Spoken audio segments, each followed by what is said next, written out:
Okay, we'll give it just a few minutes for everyone to join. Caleb, are you able to share your screen or would you like me to do that? Yeah, I can share my screen. Brittany, maybe just be ready as a backup in case that happens again, but hopefully it won't. Yeah, no problem.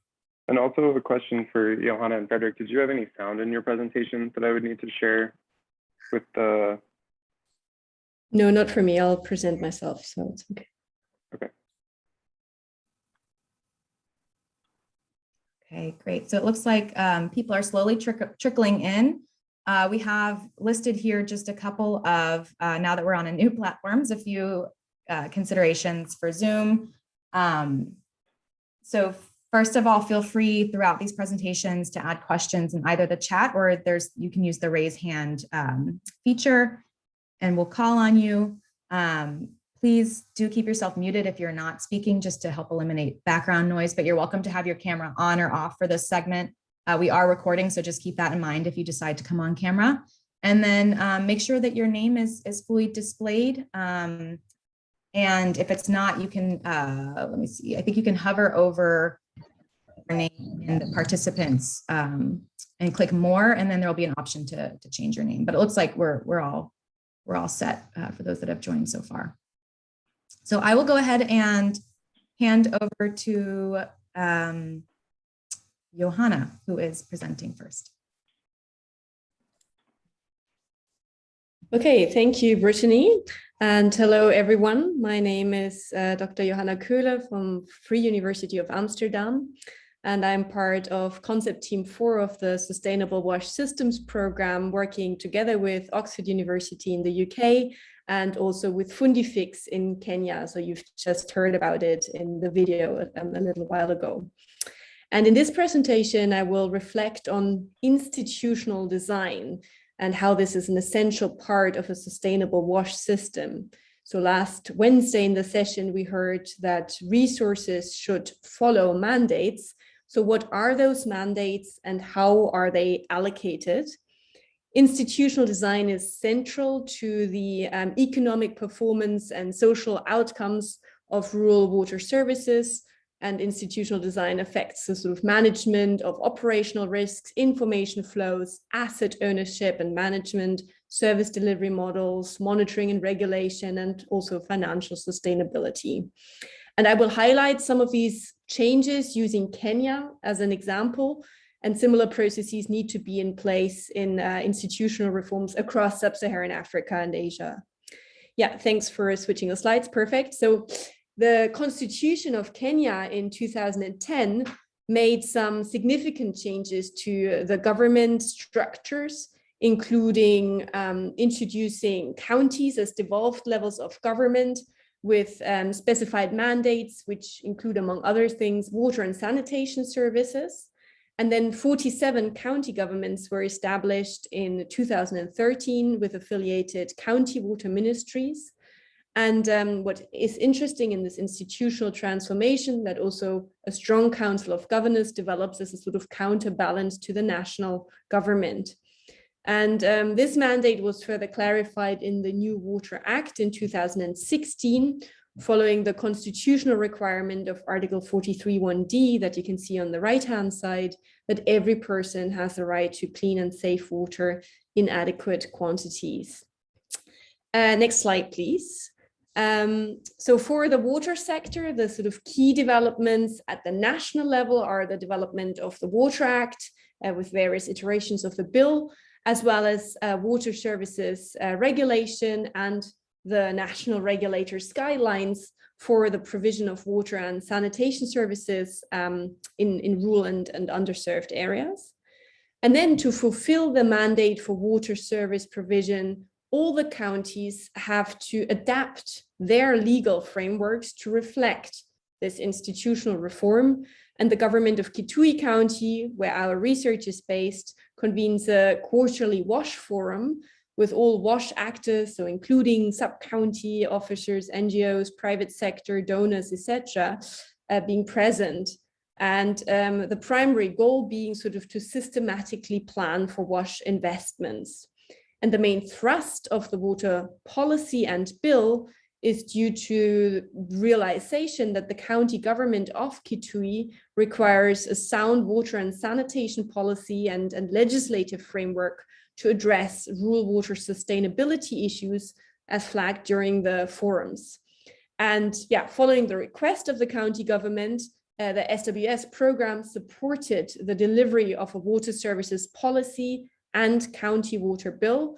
And the work was done in collaboration with another USAID funded program in the county. And some of the key changes were around roles and responsibilities of county governments to plan, build, maintain, monitor, and finance sustainable wash systems, around sustainable funding and finance arrangements, including linking capital and operational expenditure and affordable tariffs, sector coordination through wash forum and monitoring systems, and also service delivery contracts. And on this backdrop, the county water minister appointed a technical working group from the wash forum actors to lead this drafting process. So next slide, please. Here you can see a timeline over these last 10 years of the developments in Kitui's water sector. And you can see various sort of activities in terms of systems understanding and strengthening. So the research activities and also the activities of Fundifix at the bottom, and then at the top, some of the sort of wider contextual and developments, as well as the sort of development of the policy and bill. It involved 8 steps. So first was the formulation of the technical working group, then a desk review, a situation analysis, consultative and technical drafting of the water policy and the water bill. Again, sort of using some of the research evidence being provided to promote or decide on certain options. And there was also a meeting with a Kenyan legal expert on water issues to discuss outstanding issues in the bill.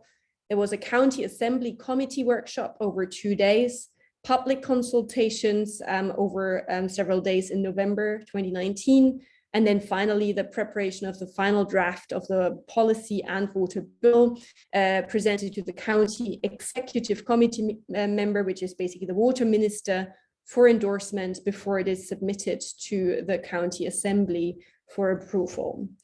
And then, yeah, maybe next slide. There are key institutional changes in Kitui's water sector.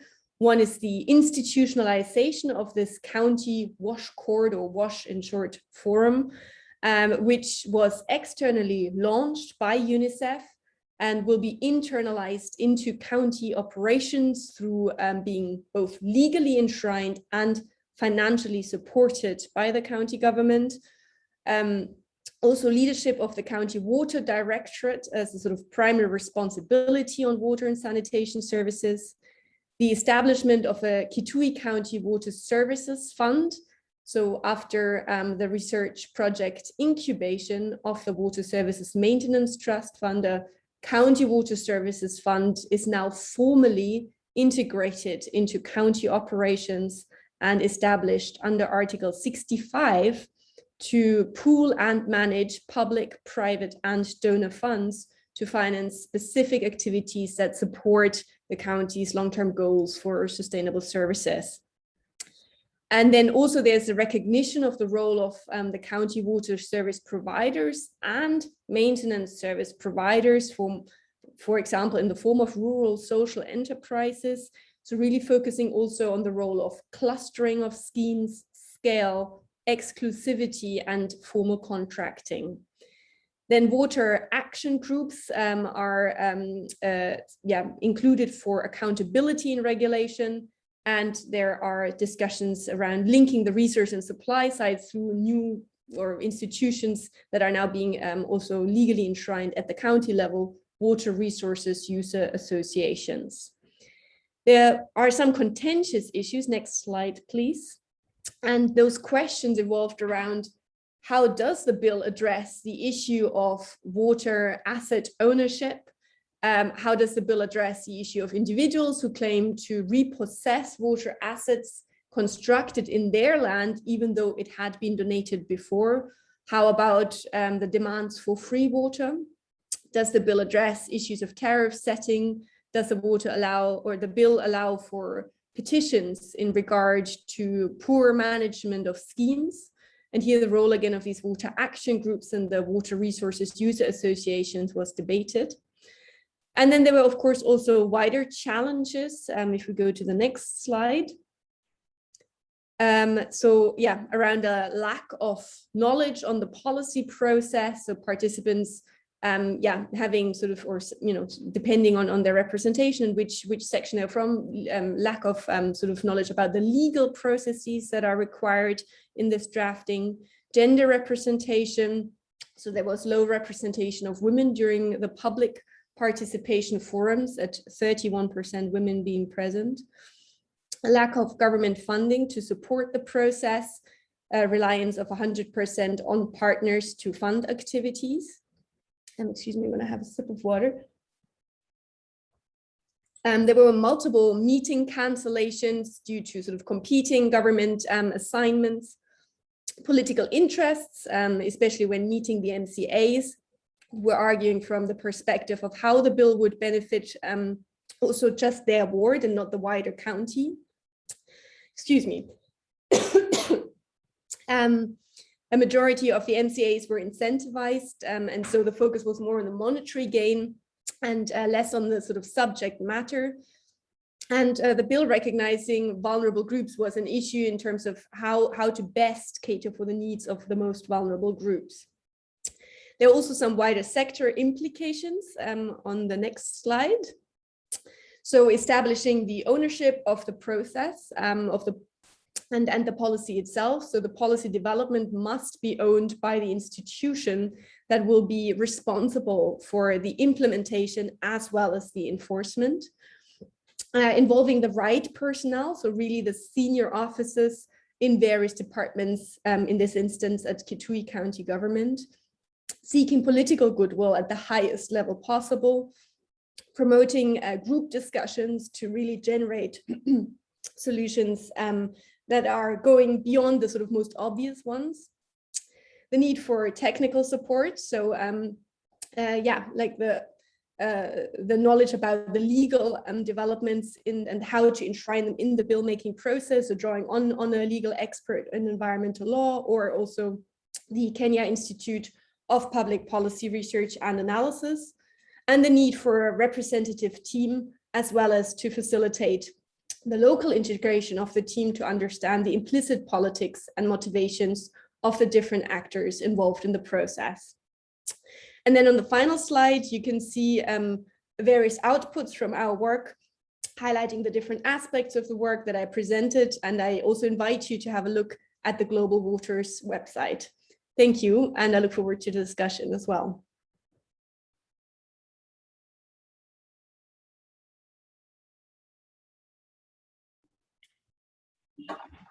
Thank you. I guess I'll be continuing from here. Next slide. Yes, thank you. So yeah, good day again, everyone. My name is Frederick Bergeron. I'm the general manager at Wave Solution in Uganda, and I'm joined here with William Obore. He's a service area manager in Karamoja region, and together we'll be answering your question. But first, I'll be doing a presentation on institutional setup for professionalized maintenance. Yeah, Wave Solution is an advocacy organization that has worked with the Ugandan national government for the last 10 years on professional maintenance policy and practice. Next slide. So we have a new policy in Uganda that is called the National O&M Framework for Rural Water. And it was issued by the central government, which is the regulator of all actors. If this policy is implemented fully, the 25 million people that depends on hand pump will have assurance of safe water every day. The national government and WAVE are committed for transformation to pipe water, that's true, but we are also committed to reliability assurance for those millions of people dependent on hand pumps decades in the future. The problem here is implementation. After 10 years of developing and testing this model with the ministry, our analysis has shown that implementation depends on all 7 actors, as shown here, understanding their roles and their contractual arrangement. So that's what I'm going to present here today. Next slide. One of the major responsibility is coverage, obviously. A key feature of the national policy is appointment of a maintenance utilities by local authorities. Organizations investing into new infrastructure are required to coordinate with these maintenance utilities. That is shown on the right side as the Preworks maintenance protocol. This ensures prior commitment to maintenance agreements by local community. That's something that is now widely used in Uganda, this Preworks maintenance protocol. And at WAVE, we're happy to help piloting this process. Next slide. Actually, first step have already been made to establish this setup. For example, we have 6 districts that have already issued Preworks maintenance protocols to the NGO and partners working within their districts. An important role here for the local government is mobilizing communities to understand the new policies and sign maintenance agreement. Also, we're talking that the local government has the role of moderation in the service agreement between communities and the maintenance utilities. Next slide. So this slide summarizes the role and responsibility of the key institution. As you can see, we have the rural communities signing maintenance agreement with the maintenance utilities, and the maintenance utility key role is functionality and declaring its costs and fees revenue transparently. The new O&M policy requires a lot of capacity building.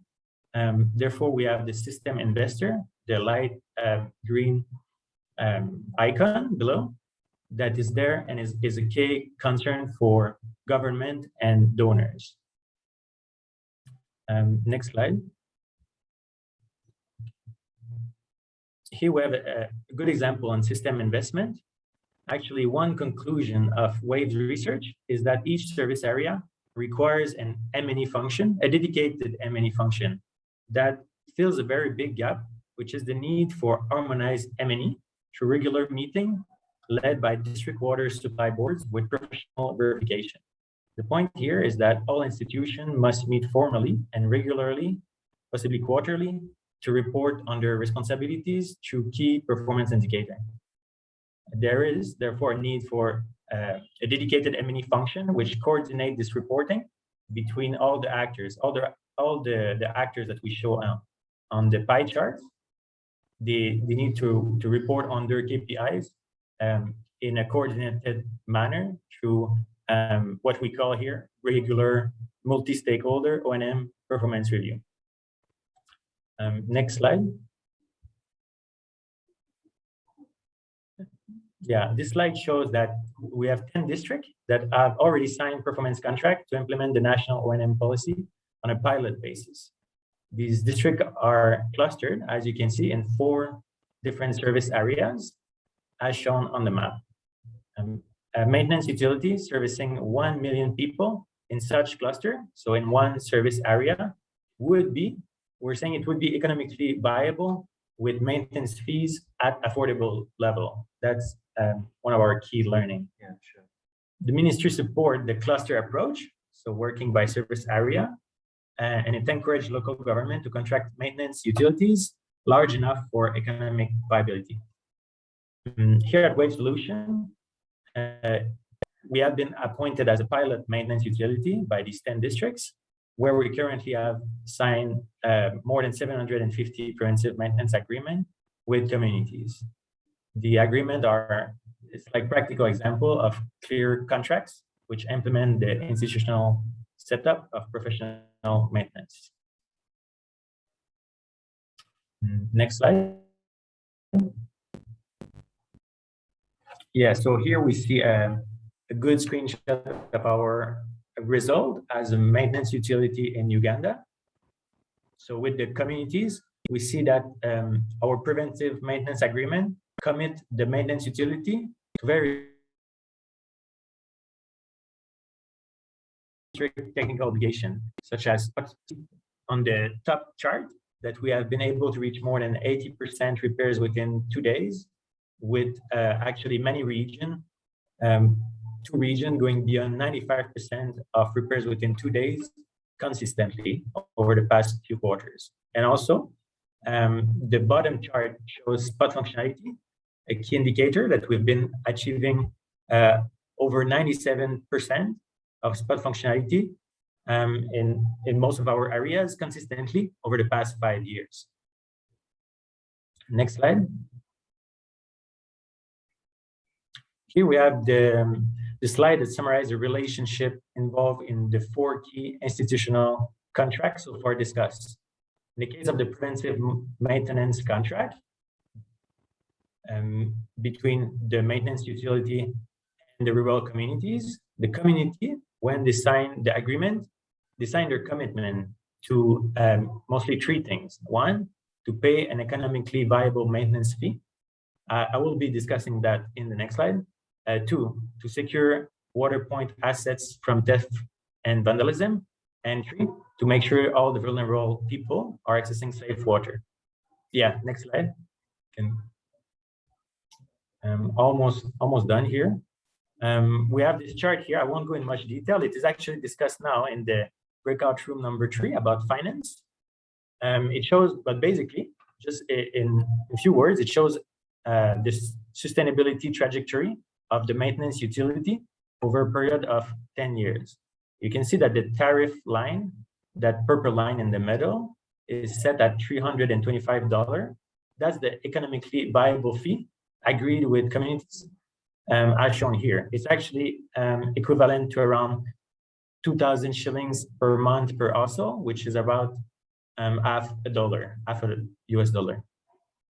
And this chart also shows the break-even actually in 10 years between declining costs, the top declining line, and increasing cost level that are increasing local revenue. Increasing local revenue through reducing discounts over the year or promotional pricing. Thank you. Next slide. So just to finalize, we have a link here to publication, an important publication that was made through the SWS partnership. It's our recommendation for institutional arrangements. It's also available on our WAVE website, wave.org, and on the SWS platform and USA platform. Yeah, thank you very much, and we'll be available to answer a question.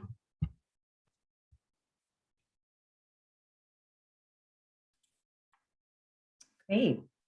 Thanks both for great presentations. We have a little bit of time now for Q&A, probably at least to get one question both to Johanna and Frederick. So please do continue to add those questions in the chat.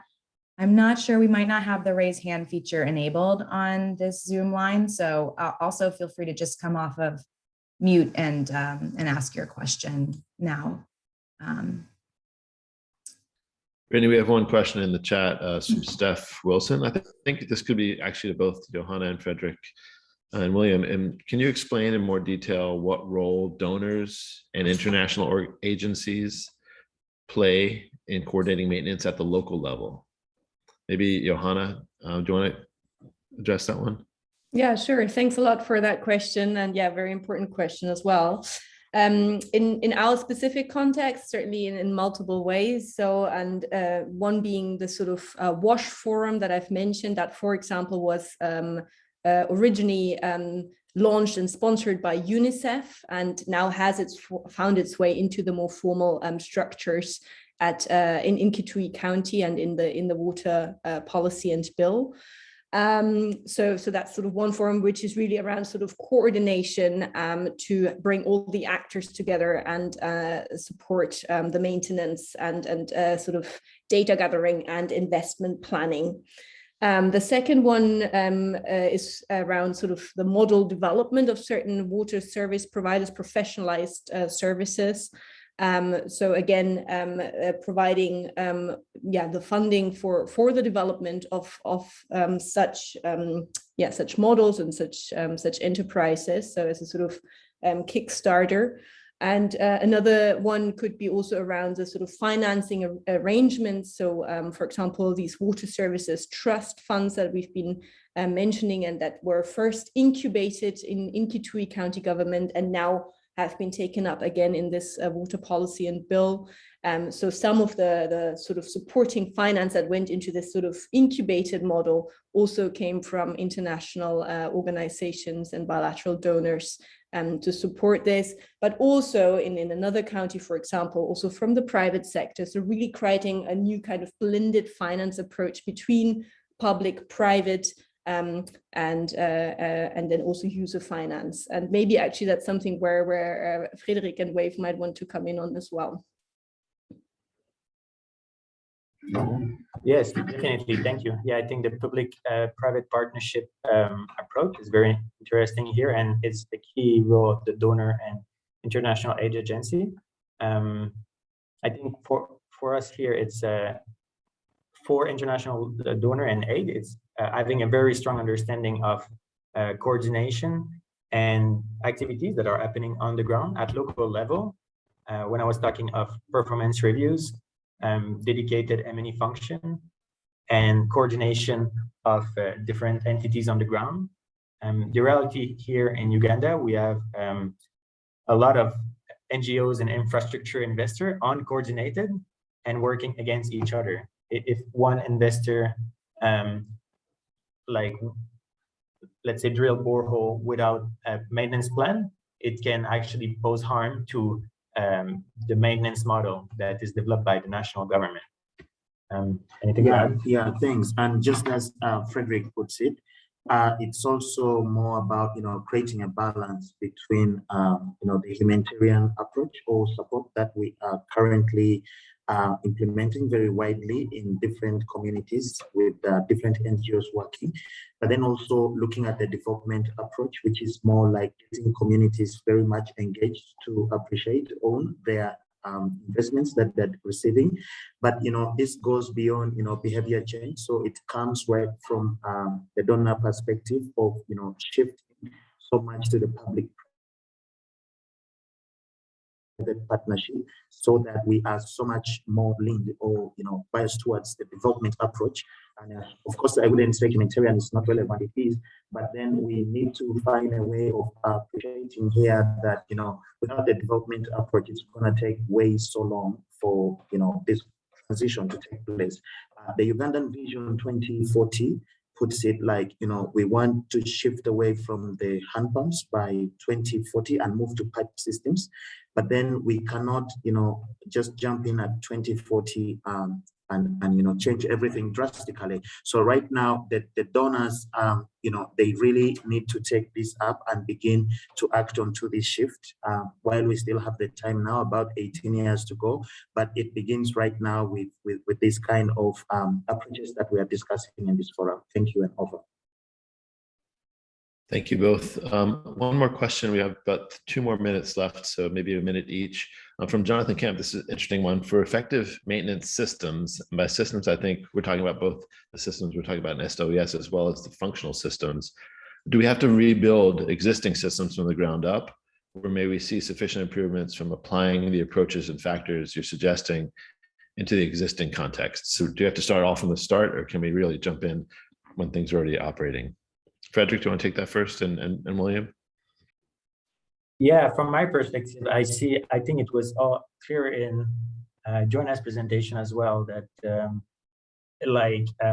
policies at national and local level have been a very long process. So, and I think key item important for professional maintenance have been decided years and years ago. Here in Uganda, the fee for maintenance have been established, I think, more than 20 years ago. And there was a question about that for us, it includes all repairs. The affordable fee includes all major repair, but of course, and we